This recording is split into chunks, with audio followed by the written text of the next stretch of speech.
So what I want to kind of get started off with is this topic of getting off the racetrack and getting onto the dance floor.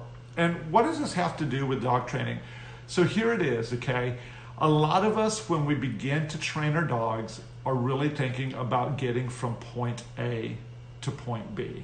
And that's fine and dandy. Obviously, you couldn't really go anywhere if you didn't ever have destinations.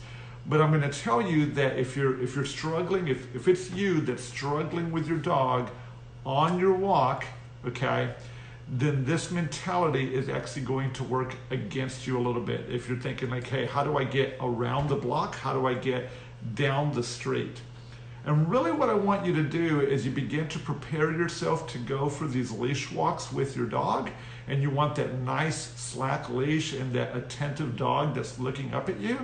By changing your perspective from the racetrack, from getting to point A to point B, and you begin to think about the way that people think about the dance floor, it's going to begin to change things.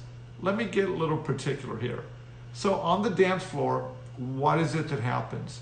Well, the dance floor, you lead or you get led, and your dog, when it's on a walk, should be led by you. Now, everybody really understands this, but what begins to happen to us whenever we go on our walks is you're going to see that, hey, you've got a destination in mind, and your brain is going to tell you, hey, do whatever you can to get that destination.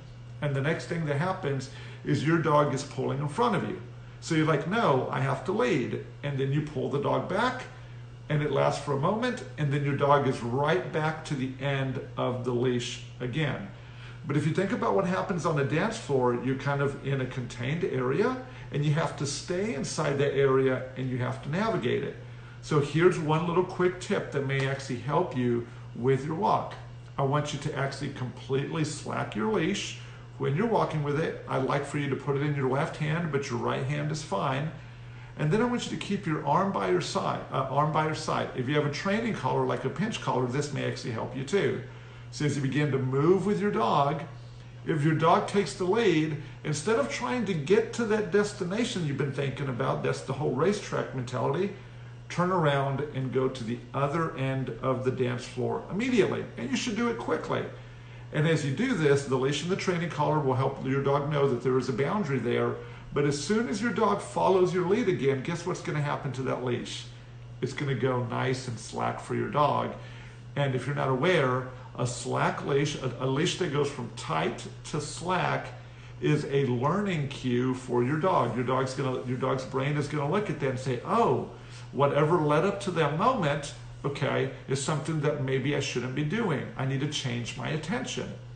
And so if you continue to use this, that every time the dog takes the lead to try to get to the, to the end goal, if you just act like you're on a dance floor and spin away from the dog, and then the leash goes tight and it goes slack, then your dog will begin to actually pay attention to you to make sure that they're following you. And what you're going to see is a dog that will actually begin to, most times, not always, but most times, begin to look up at you. And then, and I hadn't said this yet, and then if your dog is looking up at you, that's actually when you begin to talk to the dog. It's really fascinating for people when they get to watch me work the dog for the first time. And if you've been around dog training a lot, you know that you really shouldn't give a lot of voice commands. But you're like, well, how do I get there? Well, like in this situation, I'm actually very, very quiet when I do leash walking with the dog in the beginning, because what's going to tell the dog what to do is actually not your voice, but it's the way that you move your body. And the way that the leash turns on and off is really going to give the dog the best clue about how to move together with you seamlessly. So why don't you give that a try? Think about your leash walking. Think about how long your line is. And then also, most importantly, think about your perspective of how you're treating your walk with your dog if you're training. I will tell you this, that once your dog learns how to follow you, it's actually a very easy thing to be able to set destinations, because your dog knows how to stick with you.